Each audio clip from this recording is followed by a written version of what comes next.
Okay, that's good that we're not live yet. 'Cause, Okay, we have some visitors. So yes, we have some visitors who are recent immigrants from Afghanistan. I believe everybody is, who live in Brattleboro. And our region is really, really happy to welcome them. And I'm so glad you're here at the State House. And so they're just coming to introduce themselves and so we can meet them and let us know anything you want to let us know. Yeah, do you want to start with? Sure. Come on in. Come on in. I can move down. So, hi everybody. My name is Nathan Birak. I'm an immigration lawyer at AALV, Association of Africans Living in Vermont. And I've been representing the Afghan asylum seekers. So That's great. Thanks for your work. And you're based where? Burlington. Yeah. So. Good morning, everybody. My name is Amir Muhammad Samar. So I'm a new Vermonter from Afghanistan. I've been in Vermont, Brattleboro, since last January. So, and my job is kind of helping new Americans with their career navigation, finding jobs. And can I just add, Amir works with BDCC or for BDCC. Great. Which is, I saw it yeah. lately. So that's great. Yay. That's awesome. Thank you for your work. And happy Vermont anniversary, as we say. You're one year. That's great. So my name is Nimitullah. Also, it's about 1 year that I'm here in Brattleboro. So also about my job, I work with ECDC as a service navigator. I'm glad to meet you. That's great to have you guys here. Hello everyone, this is Sahila. I'm one of the new resettled refugees in South Vermont. I work for a resettlement agency as refugee leadership coordinator. Additionally, I'm working for Refugee Congress as a delegate, refugee delegate, and representing Vermont. Fabulous. Wonderful. Does that mean in Washington, D.C.? Yeah. Okay. Wonderful. Congratulations. Thank you. Great. Hello, good morning everyone. My name is Mustafa Janati. I'm working as a legal coordinator service in ECDC.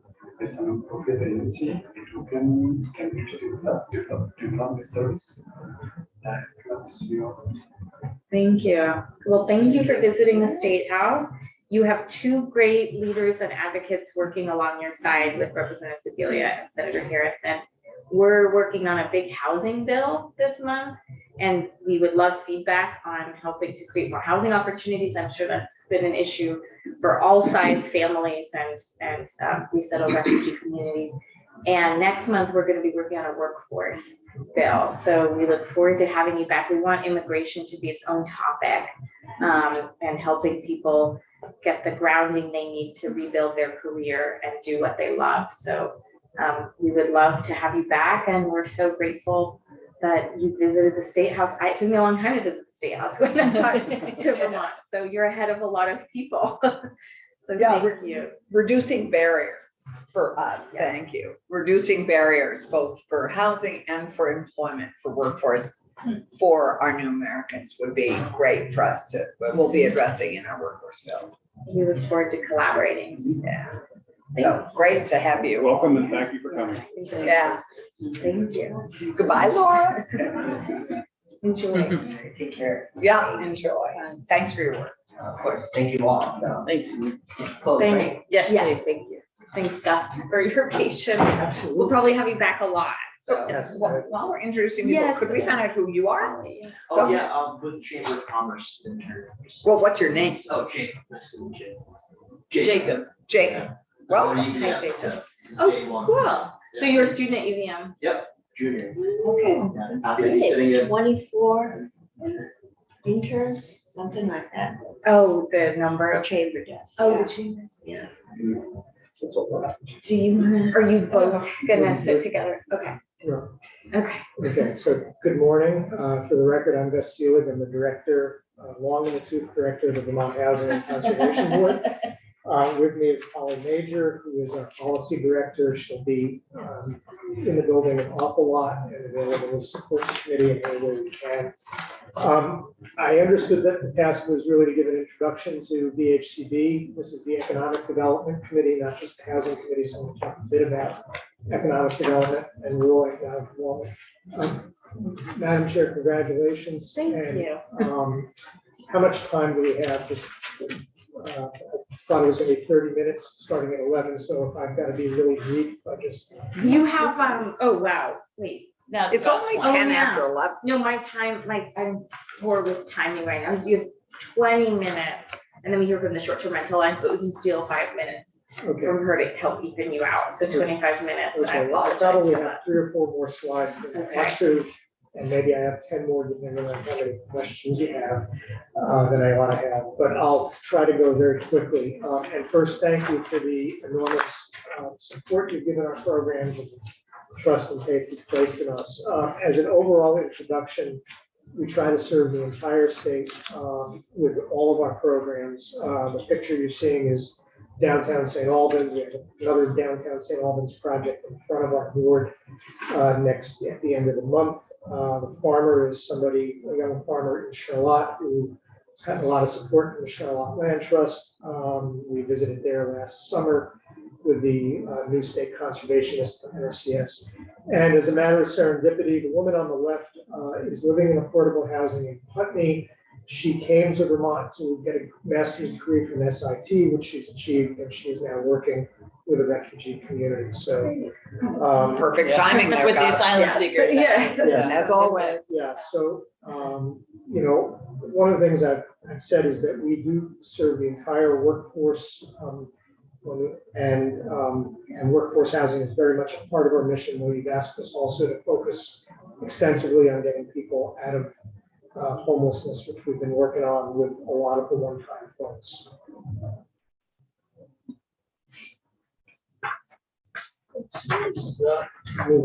Oh, I think. Is Scott Are you needs to there? advance it, I think, maybe.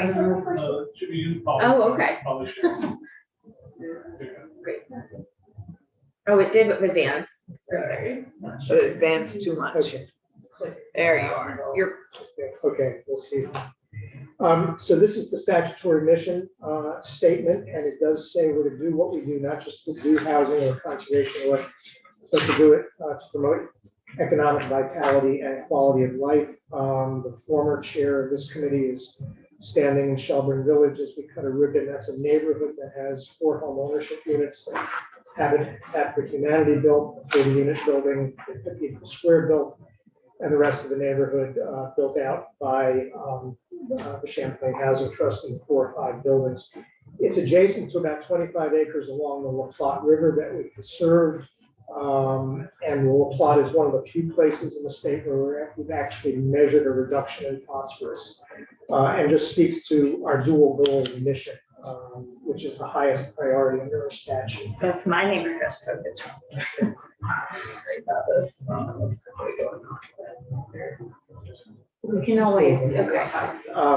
Here's the allocation system that we're asked to use. You can read faster than I can talk when it calls for balance among our purposes. It tells us not to displace people as we carry out our mission.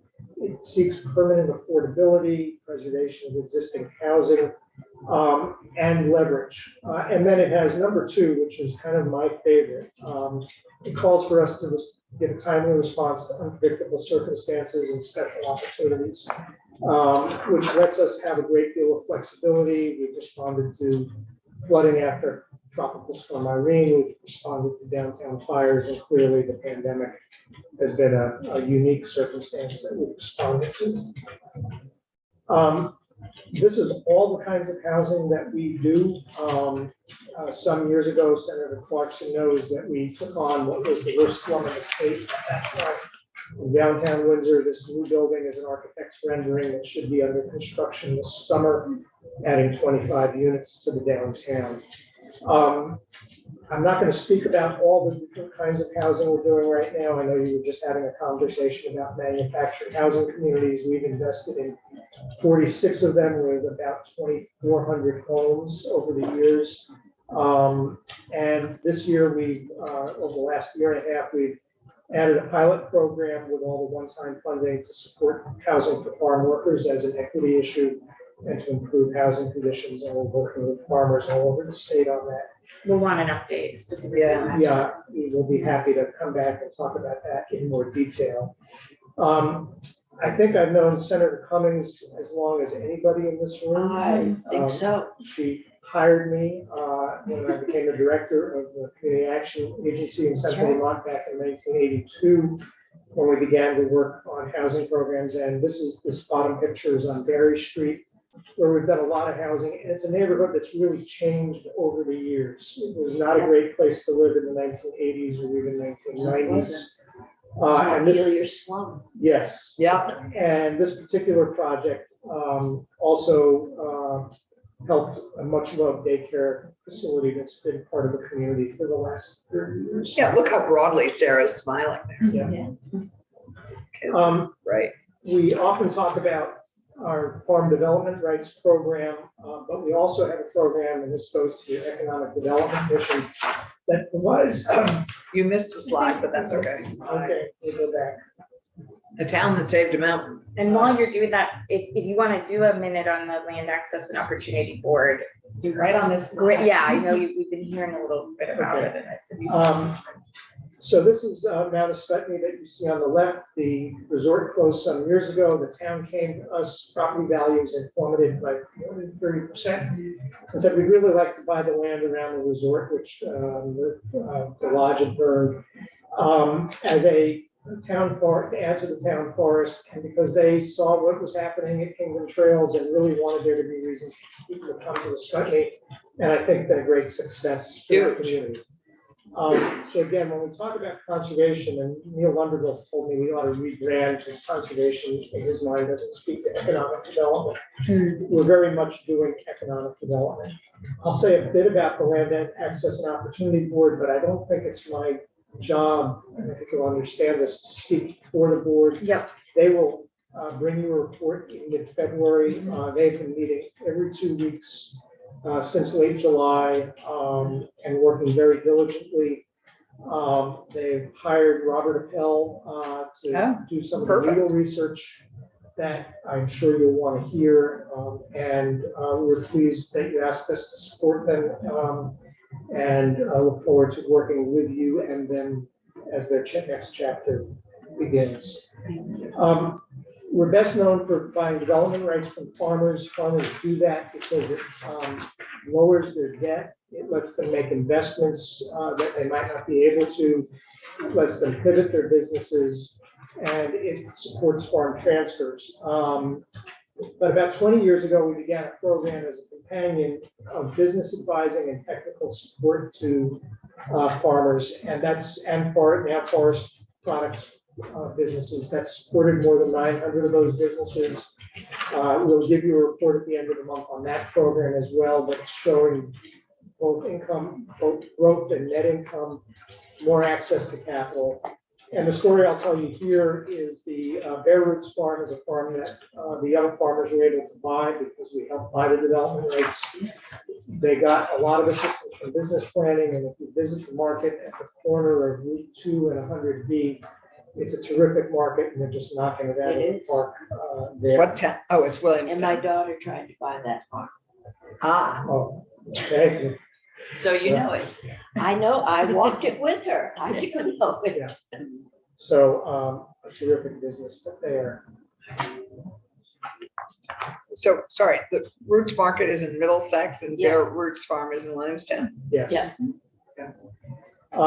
But you actually access it generally through Barry. Senator Starr came to us about 4 or 5 years ago and asked whether we would stand up an initiative we call the Rural Economic Development Initiative, which provides grant writing support to small towns and businesses in small towns. So one of those businesses is Run Amok Maple.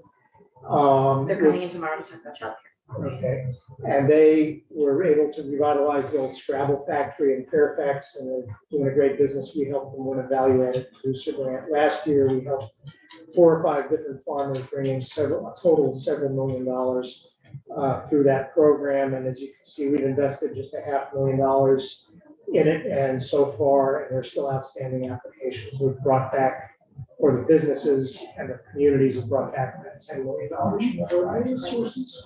So I think that's the maple syrup I saw in an antique shop in Maine that also has a section for Simon Pierce.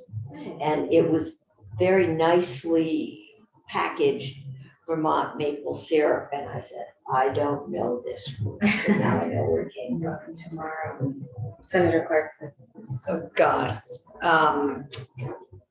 I would hope you'd be in touch with Doug Farnham about this indexing project that they have undertaken where they're allocating $3 million, or they're proposing to allocate $3 million to our rural, to the most, the index identifies what are the neediest small communities. I think, Polly, you were here for his testimony, weren't you, or not? No, you were just here for housing. I haven't seen the. Okay, so because you've already provided these kinds of services, grants to small rural communities through this program, I'd encourage you guys to be in touch with Doug as we figure out who to channel that $3 million through: RPCs, RDCs, BCRDU, and VLCT. So you've already done this in part. Yeah. In fact, this was a Ted Brady idea when he was the Deputy So Secretary of Commerce. you're part of that resource Yeah. piece. So if you, anyway, I would encourage you. Yes.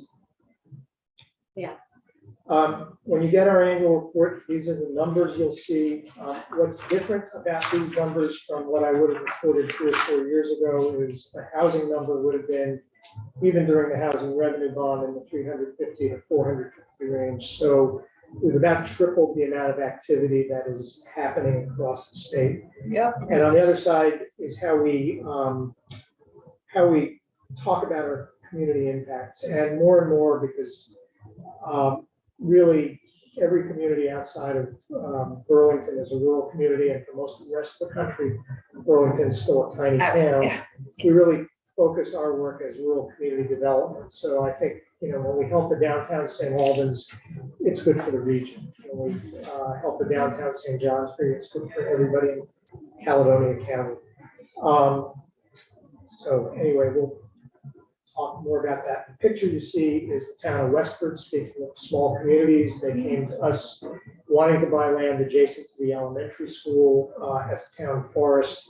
And when you see a turnout like that in a community the size of Westford, people were pretty excited about it. You saw this slide in the presentation, or some of you did, that I gave to the legislature, and Senator Brock, thank you for your kind words after that presentation. Appreciate it.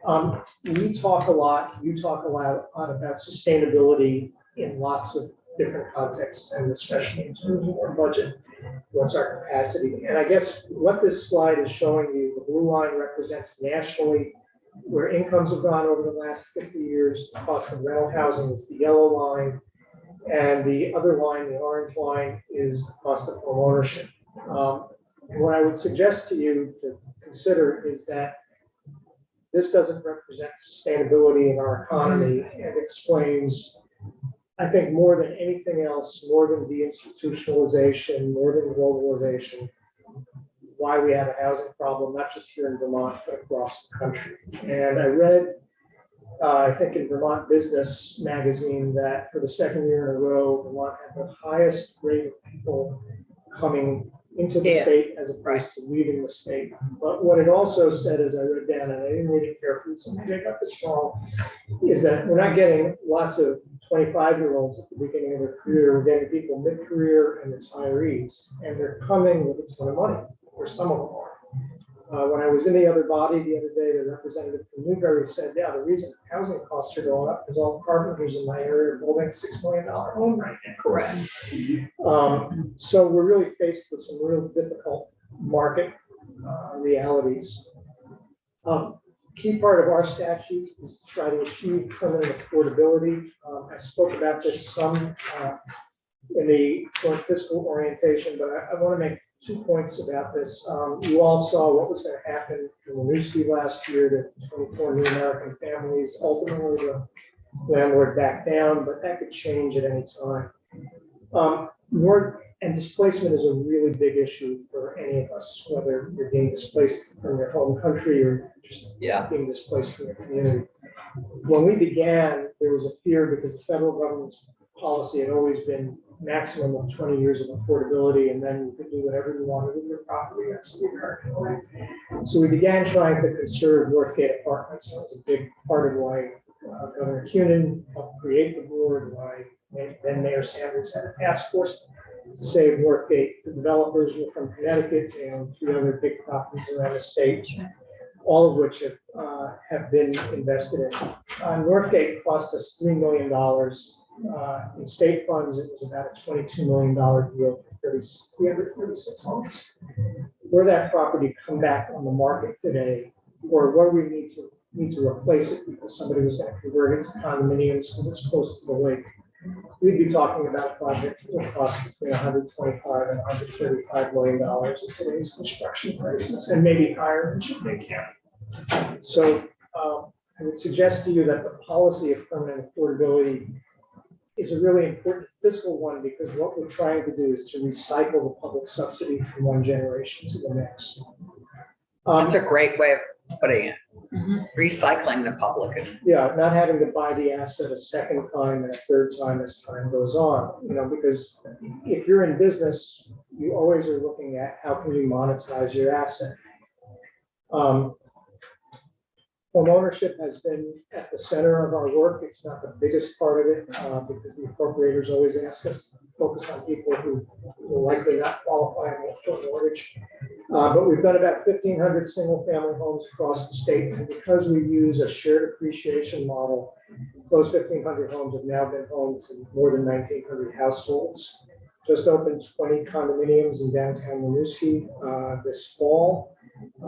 This Champlain Housing Trust has a special financing program specifically aimed at communities of color that's financed privately. We've worked a lot with Habitat for Humanity. But the story I'll tell you is about this home in Brookline, quintessential Vermont Cape. And we invested $12,000 in it when a young family wanted to buy it in the high 60s back in the early 90s. And they agreed to shared appreciation. It was a young couple with 2 kids. They got divorced. The single mom stayed on for a few years, got remarried. She and her new husband decided to move into the market rate housing. They earned enough equity to be able to do that. Then a single mom with a couple kids bought it. And she stayed there for another 6 or 7 years, got married. They moved on. Then a local realtor bought it. She was there for about a decade. The market actually took a dive, but because the cushion had grown so much, she bought it for about $120,000 and gone up to 180 and then down to 150. There was enough subsidies she was able to sell without taking a loss, and a 4th family is now there and doing quite well. So we like this model again because it recycles the public subsidy. The subsidy gets bigger over time, and it provides access. And the Champlain Housing Trust has done a study, and 2 out of 3 people who move on from their home ownership program do move on to market rate housing. So we think it's valuable and a big contributor to what we ought to be doing across the state, and look forward to doing more. Smart growth is at the center of our work. Senator Harrison will recognize some of these pictures, but great project that won the EPA Smart Growth Award with the creation of a new co-op in Brattleboro that at the time we did the deal was a $12 million business, now well over, or 3 or 4 years later, well over $20 million, supporting lots of local farms. And they recreated the streetscape in downtown Brattleboro and then said to the local housing trust, would you like to build above us? Because we only need 2 stories. So created a 4-story building that's just really spectacular. We worked with the Brattleboro Retreat in the Conservation Retreat Farm, now owned by another entity. There are food trucks there that now contribute to community vitality. And down the road in Guilford, we just did a historic preservation project restoring a community center that Representative Coffey could tell you a lot about. And I've done a fair amount of conservation work across the county as well. Diversity, equity, and justice is, I think, at the heart of all of our work. I think we've always been about access to both land and housing. So we're really pleased to support the Land Access and Opportunity Board's work. And we've also asked all of our partners to convene and examine their programs, their systems, their governance structures, who is making decisions on their boards. We've had two processes going. One was Conservation Leaders in Solidarity, and the other is what we're calling the Housing Jam, where we're trying to get people, as Representative Holston came to my board a year and a half ago and said, do the work, get everybody to do the work of understanding the great difficulties that we all face as a society and culture to overcome a long legacy. So happy to talk about that more another day, and please when you can get that Land Access and Opportunity Board reps. Climate and energy is at the heart of our work. It's important to our conservation mission. And these slides just demonstrate, this is a public housing development in the lower right in Brattleboro that had flooded 4 times over 10 years, including Tropical Storm Irene. It's now been mostly emptied out. A few buildings remaining, the floodplain being restored, and the building above is one of 2 we built to help relocate people over the high school. The other picture is owned by Sosimo Lumber Company. It's 5 acres, and the floodplain is being restored so that the brook has a place to go when the waters rise. So well, I just want to pause and say we're going to give Gus 5 more minutes just because we got backed up hearing from some get visitors. Go quickly. When we talk about housing the workforce, all these jobs that you see listed here are people who are making generally less than 80% of median income. We can serve people in rental housing up to median income and in homeownership up to 120.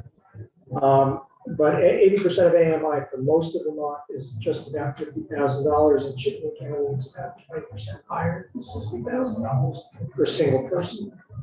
These are adjusted based on family size. And the photo you see down below is the sort of work we do.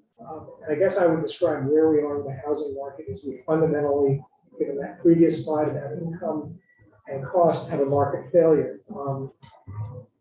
Senator Cummings, I don't know if you were still mayor when we began work on the transit center. It was John Anderson, yes, and then I went to the planning commission, so yeah. And I want that corner apartment. It has the best view of the Gold Dome in the city. Doesn't it? I Oh, need it to does. become poorer so I can get it. Fabulous.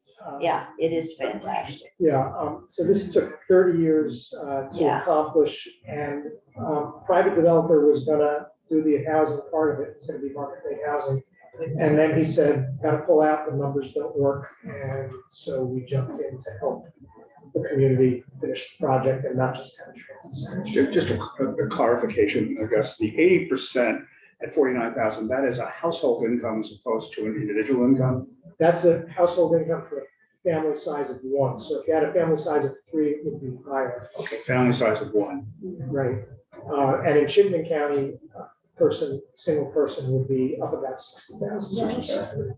And we can give you a chart just so that. Yeah, I appreciate it if you could. Yeah. It's the number I've been looking But my for. main point is we have a lot of people in our workforce who are not making big salaries, but are the essential workers that we all need in order for society to function.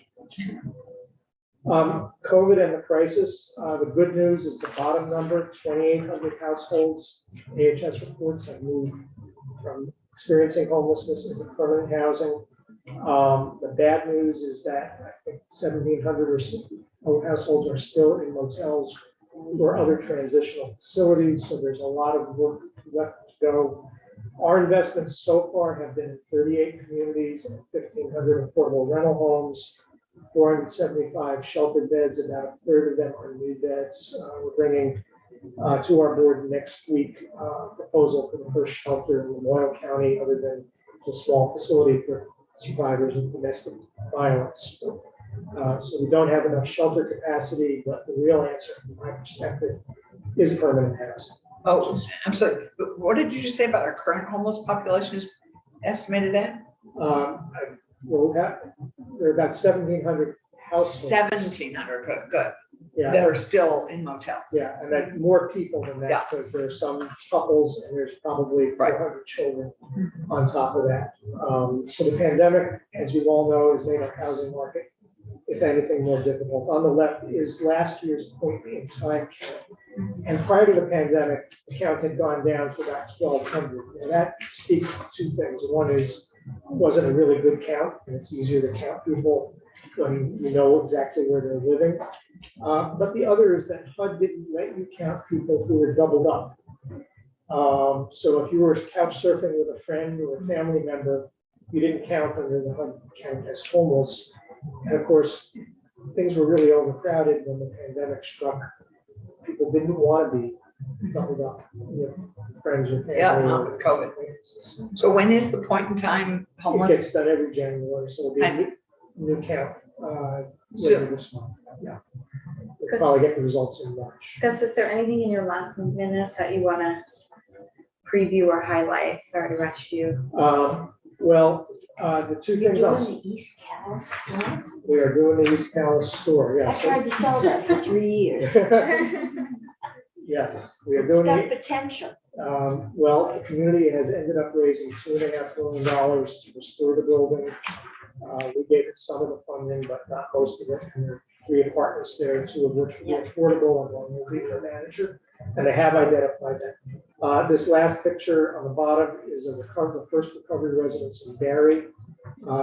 There's going to be others opening in Colchester, Torrington Allen later this spring, and we will start construction in Bennington, so we are on that issue. We have a huge pipeline of possible projects ahead of us for both housing and conservation. We hope that this is going to be the year, Senator Harrison, that we've got an earmark and we'll provide some other funding to get people out of the floodway at Hyde Park. That is a hot priority for this committee. This committee.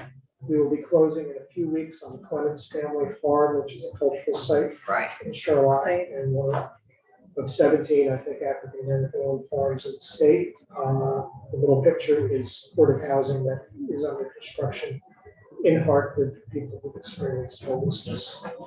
About 1,000 units either in production right now or finishing over this calendar year.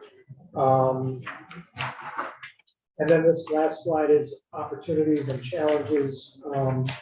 One thing, as I look, I know you're picking up a lot of pieces around housing permitting. One thing New Hampshire has done that I don't think is in any of the bills that folks have considered is a fast track appeals process. We haven't got to appeals yet. And so I would encourage us to think about that. You know, we did Because of this. that was a 10-year, 2.5 trips to the Supreme Court. Yeah. Yeah. No, this is what converted me to reducing the number of appeals. And I'm going to say something that the league is going to disagree with and not want to hear, but I think Senator Cummings will bear me out on this. A huge number of problems start at the local level. Polly was just in Putney last night where there's an appeal underway and people were talking about if we build this housing, that all is going to come to our community. Senator Cummings can tell you there's a great piece of land in Montclair, Sable's pasture. Yep. That has not been built on for Too long. Discussed for 30 years. It's on Mrs. balance. Zorzi tried to sell that when I was the mayor, so it's been 26 years. So we give people lots of rights and we just need to find a way to shorten the appeals process. And I think the statistics say that sending it from Act 250 to the courts hasn't been faster. So we need to think about something. New Hampshire's adopted a law. I'm not familiar with the details, but I know there's something on this. So I won't go through all the challenges because I know I've used up your time and you'll have me back and you'll have another witness. And thank you for the work that you do every day for all of us and for the support you give in our programs. Thanks so much, Gus. It's been really nice to have Polly in the committee as well for when we're missing something, and that'll be increasingly helpful as we take all of January and a little bit beyond to do a housing bill. So we'll have you back, and we appreciate you working at the time we have. We Thank appreciate you. what you do. Thanks. We love the HCBA. Have a good day. Thanks, you too. We'll see you again. So Polly, you're sort of the new gen, basically, right? Yes. I think she's. And Trey is Trey's new job is, he has become a director of our conservation and rural community development program. So he's a person to talk to about the rural economic development initiative, farm viability program, and our conservation work writ large. Right. Terrific. Thank you, guys. Take care. Julie, is this your first time testifying in our committee or in the Senate or? For the Senate, yes. Okay, so you know about stating your name for the record. We're glad to have you. Short-term rentals have come up a lot, and everyone is trying to make sure we have good data to not create enemies out of any type of housing. And it's all critical, so thanks for being here. This is new, maybe we should insert. Would that be helpful? Sure, yeah, that was Just where they're from, that might give you a sense of your membership, Senator Cummings. I'm Ann Cummings. This is my third term. I'm new now to this committee. It's your third term just on the committee? Just on this committee. I've been in this building a long time, and I've been through this committee twice before. It's actually my first committee, I think. Was it? Ooh. Allison Clarkson went through this. Keisha Rockinsdale from Chittenden County. Randy Brock, Franklin County, and part of Grand Isle County. Wendy Harrison, Wyndham County, a little bit of Bennington County. Okay, good. Well, for the record, I'm Julie Marks, and I'm the founder and director of the Vermont Short-Term Rental Alliance, which we call VSTRA. So I guess I want to start by giving you a little bit of background. First, thank you, actually, for inviting me. It's a great opportunity to be here and share a little bit about our organization, what we've been doing, and how we can, be a resource and support the work that you're all doing here. But for me personally, I grew up in Heinsberg, Vermont, born and raised here. I live currently in Jericho with my partner, and we run a small little homestead where we have a vacation rental on site that helps us supplement that. In fact, actually, that was when I was moving back to Vermont after grad school out in Seattle. That was pretty much what we needed in order to purchase and afford our home here, was an immediate opportunity to make money off of the house. And that was before the pandemic. So I also have since then begun investing in housing around the state. So I'm a housing provider in Burlington. I have currently 6 long-term units as well. So I definitely see both sides of the tourism aspect and the long-term housing aspect. And so how many short-term rentals do you own? Well, we have 2 on our homestead property and one other, almost 2 other. One's like half. And then 6 long-term rentals somewhere else. Yeah. Right. Yeah. Perfect. Right. Yeah. So I've established myself back in Vermont, made a nice little life for myself, and really got motivated to start an association for the industry when some political activity started happening that was essentially threatening my ability to continue to do that.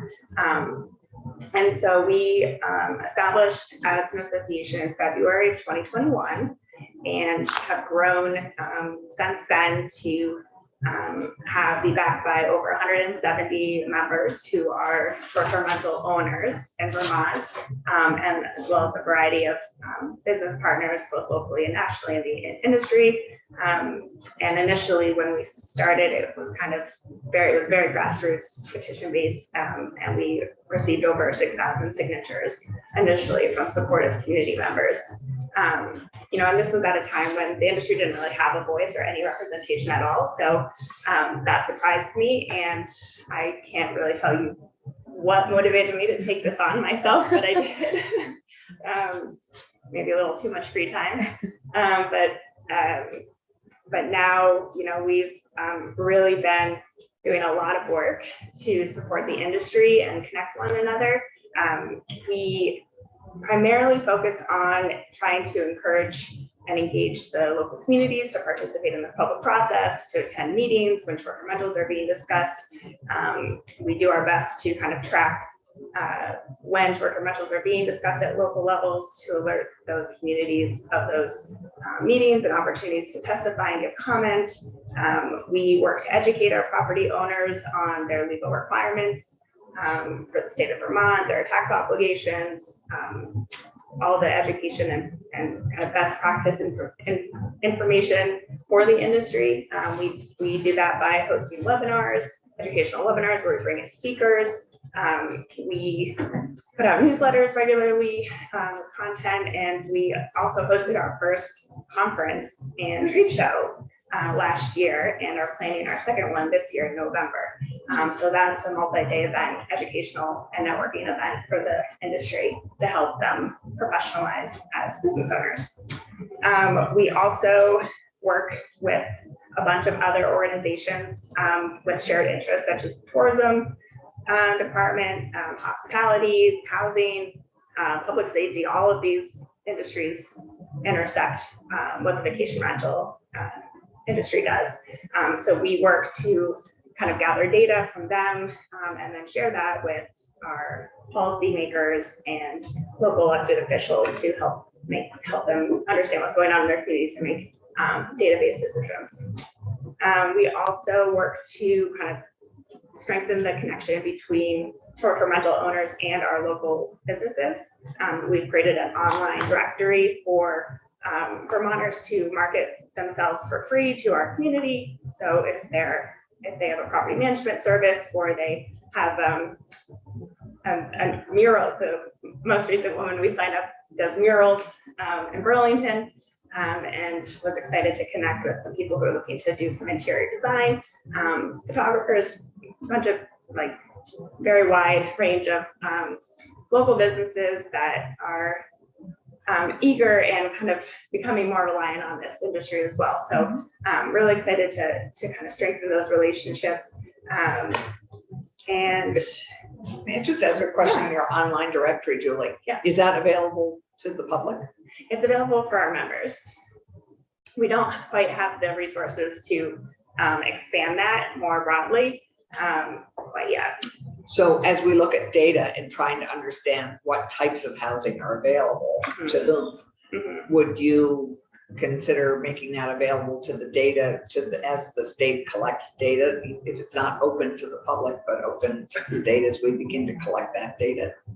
We can collect data from our members, but we also have some really good relationships with industry data analyzers that have the technology and the software to do the data scrubbing on a statewide issue. But so we're hoping you'd partner on our data collection work. Yes. Yeah. Yes, Right. absolutely. And are you, today, did you come prepared to talk about some of that preliminary data gathering in pilot sites as well? I think that's of interest to the committee, just, trying to make sure we understand some people rent for weekends that are really popular, but they also rent for 3 to 6 months. Right, yeah. Hearing more about your. Yeah, I can share some of the data that we have right now. And so you might have heard this before, but what we know is that about 17% of our current housing stock is being used as a seasonal camp or a vacation home.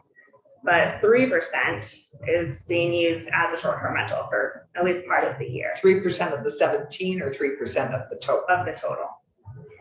What we don't know is how those two overlap.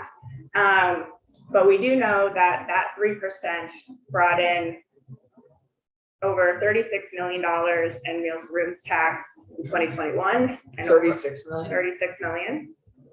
And over 48 million in 2022. And that's some of the data that we can get through our partners that scrub that for from the internet. So that's what they've entered for their tax. That's what they paid in tax. So you haven't gotten that information from tax, which is, you've gotten it from the owners. We've gotten that from third-party industry data analyzers that are able to collect all gross revenue received from the industry by state and county. Got it. And so the 36 million was in 2021. Yes. Right. Senator Brock. Are you going to be providing us any of those statistics in writing so that we have them for the record? I absolutely can. That would be Yeah, very if you helpful. send it to Scott, that would be Okay. Hi, Scott. Yes, absolutely.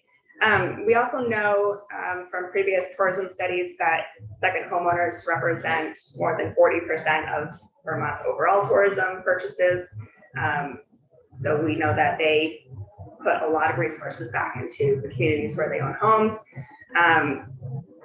Some of the other things that we're seeing this year in particularly is a change in the duration of time that people are staying in Vermont. So, and this data comes from a different third-party data analyzer called Transparent, that the average in Vermont specifically in 2021, the average time that people stayed in Vermont was 3 days.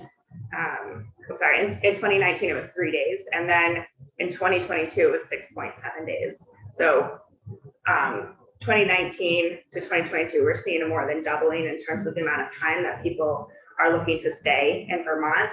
And I think, you know, the pandemic, I'm sure, played into, you know, vacation rentals becoming a preferred option where people are looking for more privacy and traveling in a pod with their families, needing a larger space to stay.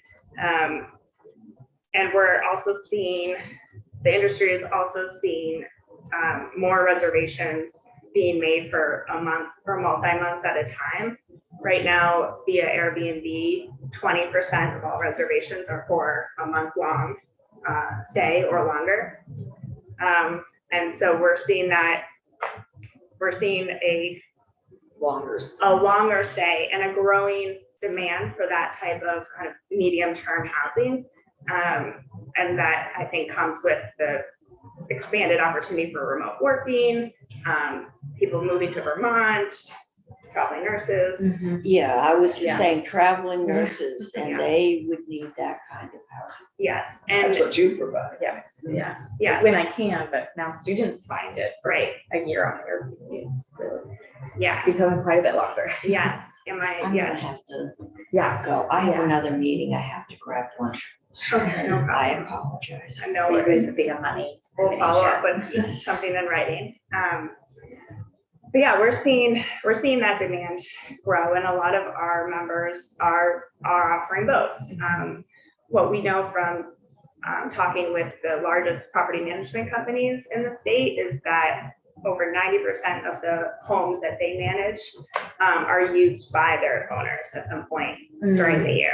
And so, you know, the opportunity for a year-long rental wouldn't be available, but the opportunity for multi-months would be, with some shorter vacationers in between to fill those gaps. So we're seeing a lot of that. So a lot of our members are have entered the market as a short-term rental provider and then are opening it up to multi-months, and who knows from there. One of the things we don't know is how long people stay in this industry. It could be for a couple of years, it could be for 10 years. They could make a full career out of it, or they could try it and walk away once they learn how much work it is. Senator Brown. Well, typically in your experience and your members' experience, is short-term rental something that is much more profitable than long-term rental? Is that a motivation? It certainly is more profitable than long-term renting. It also has more costs. And it has more costs. Yeah, you're But the providing. net, in other words, is still higher? The net is, I mean, that depends on one's individual financial situation. But I mean, as a general business model. As a general rule, I would. If you're gonna put in all that work. Yeah. But to tag on to Randy's question, I mean, if you get into multi-weeks and multi-months, what's the expectation of the renter? I mean, are they expecting you're changing the sheets and towels once a month, once a week, I mean, how do the expectations go with that longer term? That's very case by case and on an individual basis.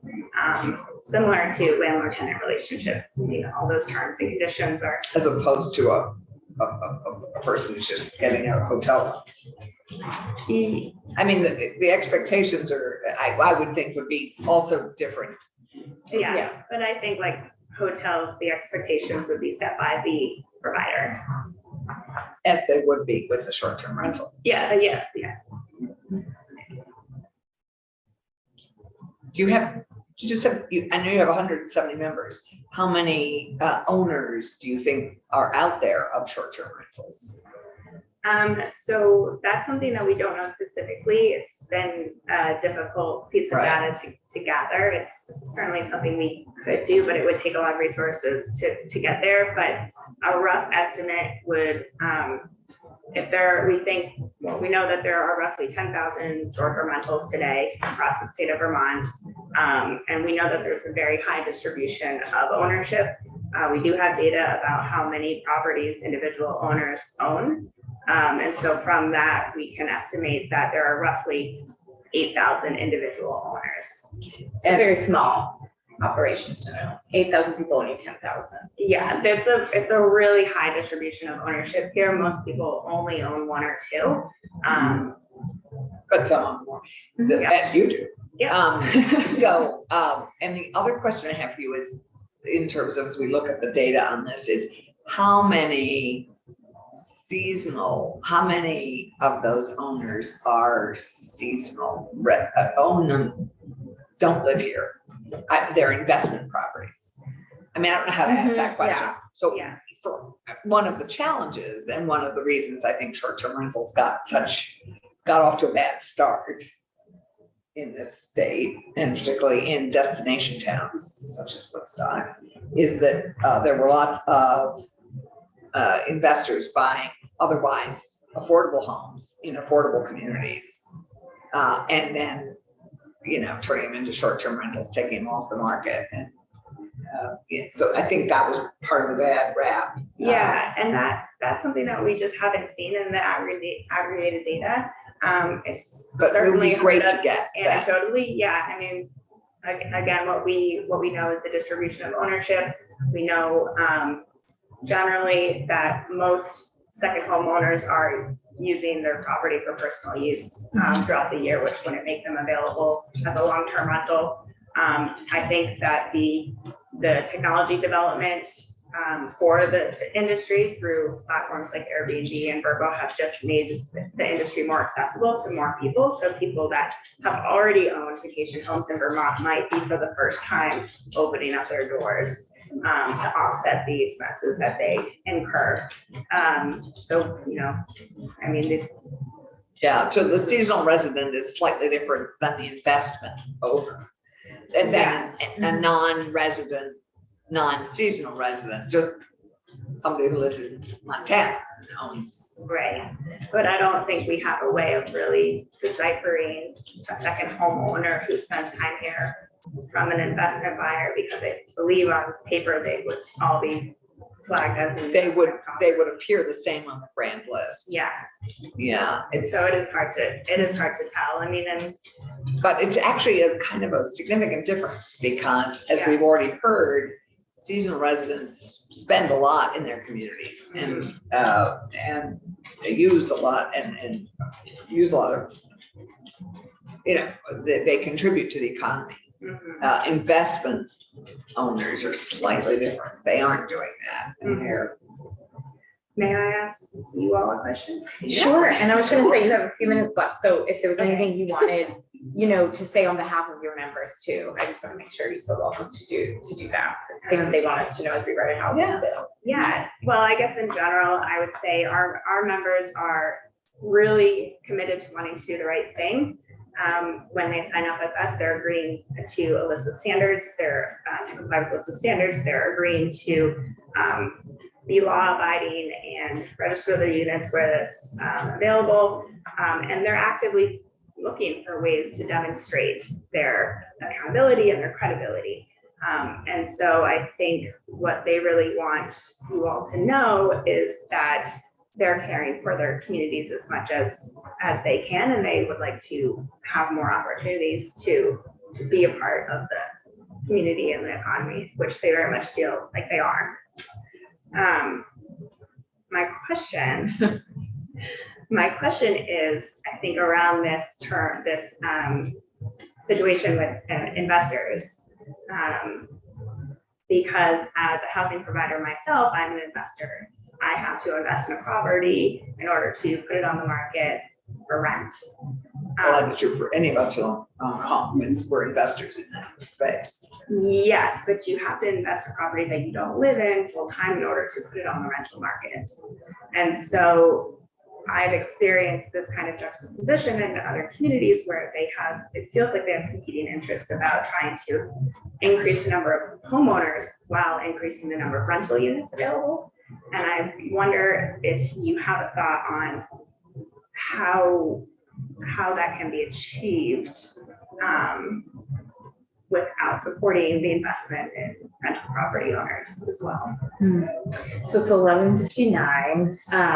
Where lunch is pretty sacred, just because we don't have a lot of time.